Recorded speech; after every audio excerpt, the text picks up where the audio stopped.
Vamos lá então, próximas coisas que a gente tem que fazer é colocar o Data Store dentro do Splash View Model para poder utilizá-lo e também fazer a injeção do mesmo lá dentro. Para poder fazer isso, o que eu quero fazer é aqui no nosso app.kt, copiar esse exemplo de leitura que a gente já tem, e eu vou tirar então todo esse Launcher Effect que a gente não vai utilizar mais. Também vou fazer com que esse Data Store que a gente tem no app.team não exista mais, então eu vou começar removendo ele daqui, vou dar um Ctrl B para poder remover ele lá do main, do app team normal, lá da nossa main activity. Vou voltar ali no app.kt, dar um Ctrl B mais uma vez e vir aqui no nosso main view controller para remover também, que agora a gente não vai receber mais o Create Data Store ali, a gente vai fazer isso com a injeção de dependências. Fiz isso, eu quero ir lá na nossa Splash Screen, abrir o Splash View Model e aqui dentro do Splash View Model a gente vai ter agora o Data Store sendo recebido aqui dentro. E para poder utilizar lá dentro do nosso init, eu não vou ter mais esse delay, no lugar eu vou ter aquele datastore.data.first que a gente tinha anteriormente, e aqui dentro vamos lidar com os contextos, certo? Então primeiro eu vou importar o first, como aqui dentro eu vou ter acesso ao nosso boolean preference key, que eu vou até fazer mais manual, vou colocar aqui um val is logged, e ele vai ser igual ao nosso boolean preference key, vai acessar ali o islogged, deixa eu dar um alt enter para poder importar. Eu já quero colocar aqui também, deixa eu até mostrar para vocês que o islogged, se eu deixar selecionado, alt enter, specify type explicit, ele não é um boolean propriamente dito, tudo bem? Então até numa outra linha eu já vou colocar aqui uma outra variável, que é um islogged value, pode ser dessa maneira como o Copilot sugeriu mesmo. A gente quer pegar o valor para saber se ele é true, né, se ele é verdadeiro, se está logado ou não. Caso contrário, se ele for nulo ou se ele for falso, né, se a pessoa acabou deslogando ou ainda não foi registrado, a gente deixa o valor padrão como falso aqui, e aí o islogged tem o que a gente precisa. Aí, aquele nosso UI state que a gente tinha na linha de baixo, eu vou recortar, vou colocar dentro aqui do nosso contexto do Data Store, tudo bem? Para ele fazer tudo ali na sequência. E o nosso app state, eu vou até colocar em uma outra linha, deixa eu dar um Ctrl Alt L, vamos colocar aqui um if.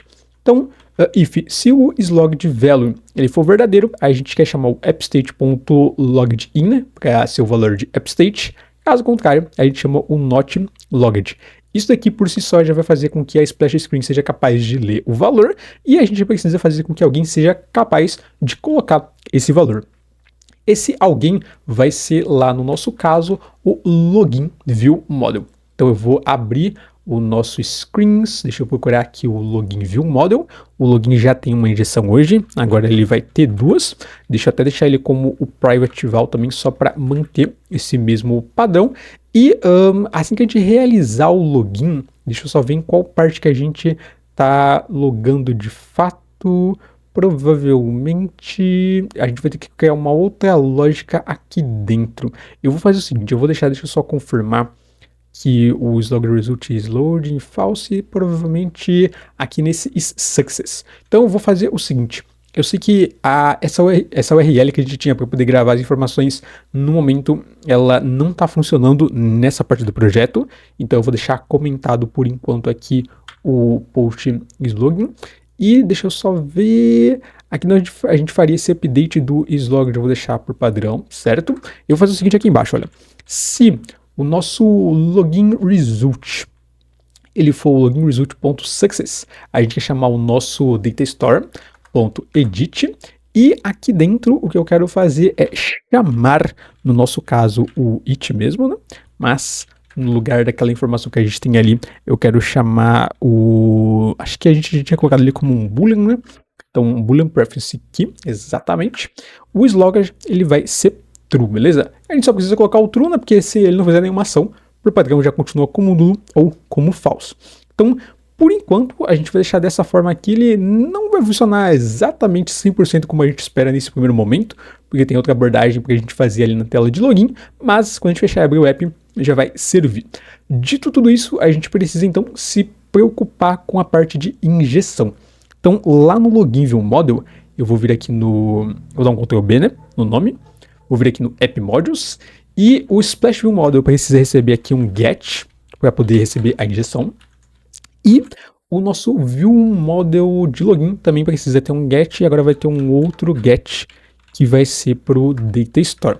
E agora a gente precisa explicar aqui para o Coin como construir essa dependência do Data Store, mas para poder fazer isso, a gente vai ter uma abordagem um pouco diferente. Por que um pouco diferente? Porque até então o Coin ele foi capaz de injetar coisas que tinham dependências que a gente podia construir aqui dentro, como por exemplo o Login Repository, nosso Login Service, mas se a gente voltar lá no Android Main, abrir o Kotlin, o Create Data Store precisa de um contexto para poder ser inicializado, e para poder fazer isso a gente vai utilizar uma abordagem que eu já quero explicar ela direto para vocês. Só quero que vocês saibam que lidar com essa parte de contexto para quem está entrando agora no mundo do KMP pode ser um problema, pode ter muita coisa errada sendo feita, muita coisa que pode funcionar, mas pode acabar dando algum vazamento de memória depois.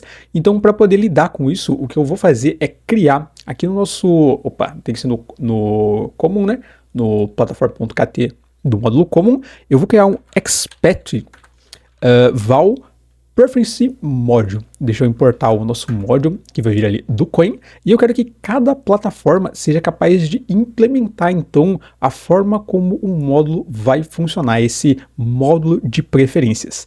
E para poder fazer isso, eu vou acessar primeiramente lá então o nosso, deixa eu ver, pode ser aqui no Create Data Store mesmo, a gente pode separar isso de uma outra forma depois, mas aqui no nosso Create Data Store.android eu vou chamar o nosso Actual Preference Module, e o que eu vou ter aqui dentro, eu estou até olhando na minha colinha porque ele realmente não é um código muito fácil da gente lembrar de cabeça, é chamar o nosso module. Deixa eu dar um import nesse módulo, que olha só, eu vou vir aqui do Kotlin, do Coin DSL, e vou chamar o nosso single, o Create Data Store. A gente pode dar um get, que pode acabar causando algum problema, então o que a gente pode fazer é chamar o Android Context aqui, para poder garantir que a gente vai ter acesso ao contexto do Android em si, tudo bem? A gente vai optar por essa abordagem até em alguns outros códigos futuramente. Aqui eu estou deixando tudo mais junto, né? Toda a parte de Data Store dentro aqui do Create Data Store, num arquivo relacionado. Você pode separar isso se quiser também futuramente,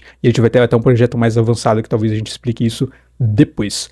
Dito isso, para mim poder realizar a mesma abordagem lá no iOS, eu vou abrir o nosso createdatastore.ios, e aqui dentro, deixa eu dar uma olhada, a gente vai fazer a mesma coisa. Eu vou acima do Create Data Store, chamar o nosso Preference Module. A única diferença é que aqui a gente não tem o Android Context, né? Porque o Create Data Store do iOS não precisa de um contexto para poder funcionar, e para poder colocar esse Preference Module de uma maneira que o Coin possa reconhecê-lo, eu vou abrir o nosso App Modules. Eu vou até utilizar o atalho Shift, pesquisar por appmodules.kt, e aqui dentro do App Modules, deixa eu visualizar, a gente vai colocar também, olha só, depois do View Module Modules, nosso Preference Module. Vou dar um Alt Enter Import. Se eu der um Ctrl B nele, o que ele vai fazer é importar do código comum, e quando o Android for utilizar, ele já sabe que tem que utilizar um contexto. Quando o iOS for utilizar, ele sabe que não precisa utilizar. Dito isso, a gente tem então esse código funcionando, mas para poder testar, eu vou primeiramente desinstalar o app do meu dispositivo e mostrar para vocês aqui ele funcionando do zero, para poder fazer uma última correção.